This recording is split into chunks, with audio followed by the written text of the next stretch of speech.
नमस्कार, मी मनोज भोर. मॅक्स महाराष्ट्रामध्ये आपल्या सर्वांचं स्वागत आहे.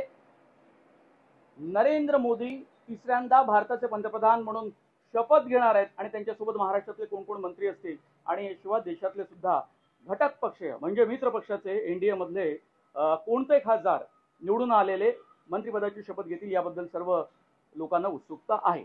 महाराष्ट्रातले कोणते मंत्री असतील? मनोज, यावेळेचं चित्र वेगळं आहे. 2014, 2019 आणि या दोन्ही टर्म मध्ये जे चित्र होतं मोदी मोदी मोदी आणि सरकार म्हणजे भाजप भाजप भाजप. आता चित्र बदललंय की हे एनडीएचं, तेव्हाही जरी असलं तर एनडीएचं पहिलं सरकार असं आपल्याला म्हणता येईल. आणि यामुळे सगळ्याच घटक पक्षांना त्यांना सहभागी करायचं आहे आणि जर सहभागी केलं नाही तर हे सरकार चालूच शकत नाही. सगळ्यांना, सगळ्या देशाला, काय जगाला माहिती आहे. त्यामुळे मोदी किती बेंड होता त्याच्यावर 2-4 दिवस सगळं हे झालं, मंथन झालं आणि आता आज असं दिसतंय शपथविधी संध्याकाळी आहे आणि त्यावेळेस आपल्याला येतं की सगळ्या पक्षातील लोकांना त्यांनी सामावून घेतलं. पण यावेळेस महाराष्ट्रातून काय, तर महाराष्ट्रात याआधी हेवीवेट मंत्री होते, भरपूर संख्या यायची महाराष्ट्रातून, कारण की महाराष्ट्र हा उत्तर प्रदेश नंतर सगळ्यात महत्वाचा राज्य, मोठं राज्य आहे आणि इथून 48 लोकसभा सदस्य जेव्हा संसदेत जातात तर तो इम्पॅक्ट असावा देशात.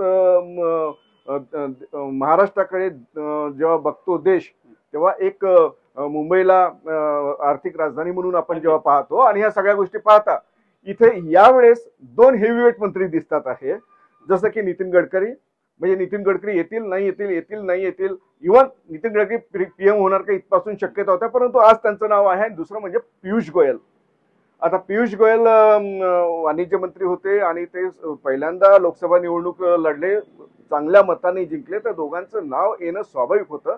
परंतु यावेळेस राणेंचं नाव दिसत नाहीये, रावसाहेब दानवे पडलेत ते एक दिसत नाही. पण बाकीचे जे लोक आहेत की पुण्यावरून मोहोळ आहेत, रक्षा खडसे ह्या रावेरमधून तिसऱ्यांदा खासदार झालेले आहेत, त्यांना एक संधी मिळते. प्रतापराव जाधव जे शिवसेनेचे शिंदे गटाकडचे आहेत ते पण अनेकदा आमदार होते, खासदार होते आणि त्यांना पण यावेळेस संधी मिळते, ती एक बाब आहे.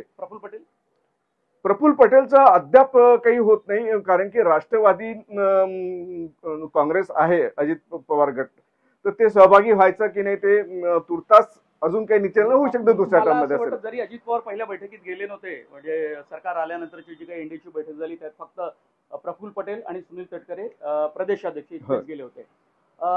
विकास झाडे दीर्घकाळ दिल्लीमध्ये पत्रकारिता करतायत. सकाळचे दिल्लीचे ब्युरो चीफ आहेत, या अगोदर वेगवेगळ्या वर्तमानपत्राचं प्रतिनिधित्व नवी दिल्लीतून केलं. नवी दिल्लीच्या राजकारणाचा आणि देशाच्या राजकारणाचा, खास करून महाराष्ट्राच्या राजकारणाचा, समाजकारणाचा त्यांना दांगा अभ्यास. एक प्रश्न असा आहे विकास की आपण जर गट पाहिले, एक भाजप, दुसरा शिवसेना शिंदे गट आणि तिसरा अजित पवार गट राष्ट्रवादी. बघा, राहुल शेवाळे असते कदाचित तर त्यांना मंत्रिपदाची शक्यता जास्त होती. आता डॉक्टर श्रीकांत शिंदे तिसऱ्यांदा खासदार झाले कल्याण डोंबिवलीमधून.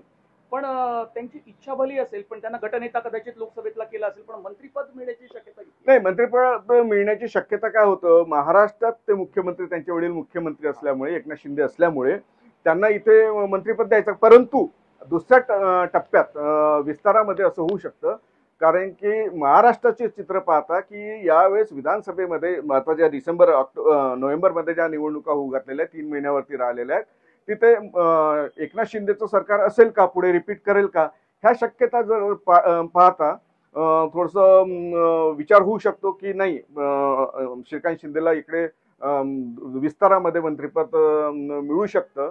आणि कारण की त्यांचे 7 खासदार आलेले आहेत निवडून, हे महत्वाचं आहे. दुर्लक्ष अजिबात करता येत नाही, काही तिसरा मोठा एनडीएचा घटक पक्ष आहे तो. बरोबर.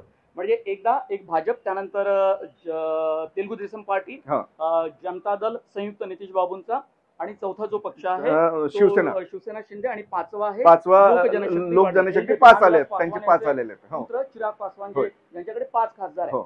चिराग पासवान म्हणाले की मला काही मंत्री व्हायचं नाही, पण आणि मोदींचं प्रचंड कौतुक करत होते, पण एक युवा नेता मंत्री होते.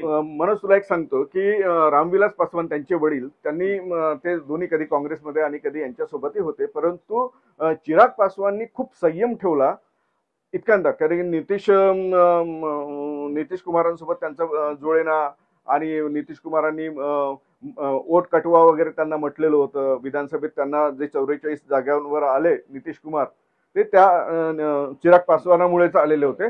पण ह्या सगळ्या राजकीय घडामोडी जेव्हा पाहता, पण ते एक राहिले की नाही, मोदी को हमें सपोर्ट करना है, आणि त्या जिद्दीने मग त्यांच्या पक्षाचे तुकडे झालेत.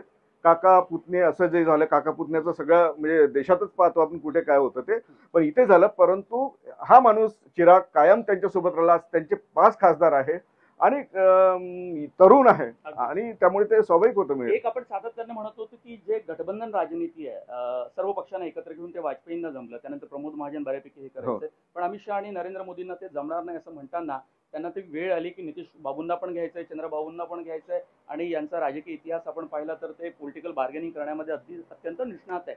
असं असताना त्यांच्या मागण्या खूप आहेत, तसं सूत्रांकडून माहिती म्हणजे आज कळेल आपल्याला, पण ते वाकवतील नाही. आता दुसरं काय वाकवतील, जसे वाकवतील तसं मोदींना वाकावं लागणार आहे.